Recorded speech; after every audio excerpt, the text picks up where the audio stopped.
Hi friends, வணக்கம் and welcome to எங்கள் வீட்டு சமையல். நம்ம இன்னைக்கு ஒரு இன்ட்ரெஸ்டிங்கான கிட்ஸ் ஸ்பெஷல் ரெசிபி தான் பார்க்க போகிறோம். அது என்ன அப்படின்றத பார்த்துடலாம் வாங்க. ஸோ இன்ட்ரெஸ்டிங்கான என்ன ரெசிபி இன்றைக்கி நம்ம பண்ண போகிறோம். இன்றைக்கி குட்டீஸுக்கு பீஸானாலும் பிடிக்கும், நூடுல்ஸ்னாலும் பிடிக்கும். ரெண்டையும் கம்பைன் பண்ணி நூடுல்ஸ் பீஸா செய்ய போகிறோம். அதற்கு இந்த நூடுல்ஸை வேக வைக்க போகிறோம். ஓகே, இது பிளெயின் நூடுல்ஸ் தான். Plain noodles. ஒரு கடாய் இல்லைன்னா சாஸ் பேனில் நீங்கள் தண்ணி ஊற்றிக்கோங்க, நூடுல்ஸ் வேக வைக்கிற அளவு. அப்புறம் கொஞ்சோண்டு எண்ணெயும் உப்பும் ஆட் பண்ணிக்கோங்க. தண்ணி கொதிச்சோன்னே நீங்கள் நூடுல்ஸ் ஆட் பண்ணிக்கோங்க. நூடுல்ஸ் வெந்துருச்சு. இப்போ நம்ம இதை எடுத்து வடிகட்டிடலாம். இந்த மாதிரி வடிகட்டி அதில் கொஞ்சோண்டு கோல்ட் வாட்டர் போட்டுக்கோங்க. அப்போ தான் நல்லா உதிரியாக வரும். நூடுல்ஸை வேக வச்சு எடுத்து வச்சிட்டோம். இப்போ ஒரு அகலமான பவுலில் 2 முட்டையை உடச்சி விட்டுருக்கோம். இதில் தேவையான அளவு உப்பு சேர்த்துக்கோங்க. கொஞ்சமாக மிளகுத்தூள் சேர்த்துக்கோங்க. 2 டேபிள் ஸ்பூன் கார்ன்ஃப்ளவர் சேர்த்துக்கோங்க.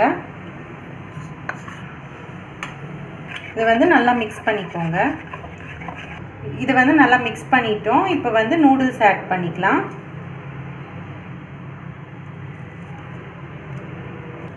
இதை நல்லா மிக்ஸ் பண்ணிக்கோங்க. நூடுல்ஸில் எல்லா இடமும் நல்லா படுற மாதிரி. ஒரு பேனை அடுப்பில் வச்சுக்கோங்க. ஸ்லோ ஃப்ளேமில் வச்சுட்டு கொஞ்சமாக எண்ணெய் விட்டுக்கோங்க.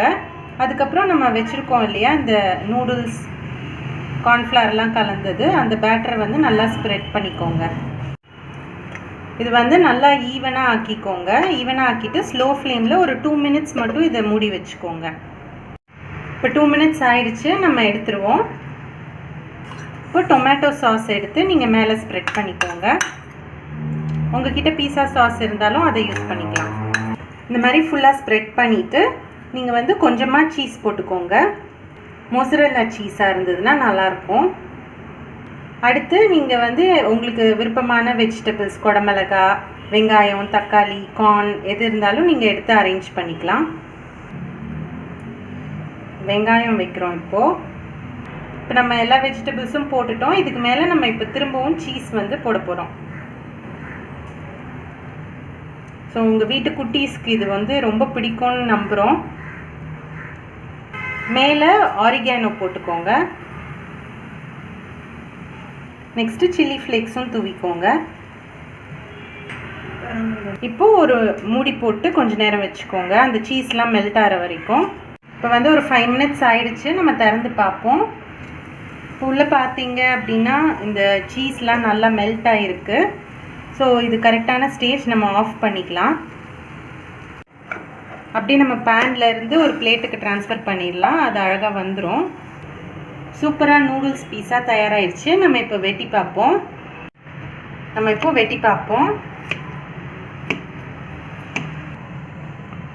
பாருங்க எவ்வளோ சீஸியாக வருது. சீஸி நூடுல்ஸ் பீஸா தயாராகிடுச்சு. ரொம்பவே சிம்பிளாக தான் இருக்குது, ரொம்ப டேஸ்டியாகவும் இருக்கும். ஸோ டெஃபினட்டாக ட்ரை பண்ணுங்கள். ஒரு வித்தியாசமான ஒரு ரெசிபி. ட்ரை பண்ணிவிட்டு அந்த ஃபீட்பேக்கை எங்களுக்கு கமெண்ட்ஸில் போஸ்ட் பண்ணுங்கள். இந்த வீடியோ உங்களுக்கு பிடிச்சிருந்ததுன்னா லைக் பண்ணுங்கள், ஷேர் பண்ணுங்கள், சப்ஸ்கிரைப் பண்ணுங்கள். மறக்காமல் பெல் பட்டனையும் டேப் பண்ணுங்கள். அப்போ தான் எங்களோட ரெகுலர் அப்டேட்ஸ் உங்களுக்கு சேரும். தேங்க்யூ.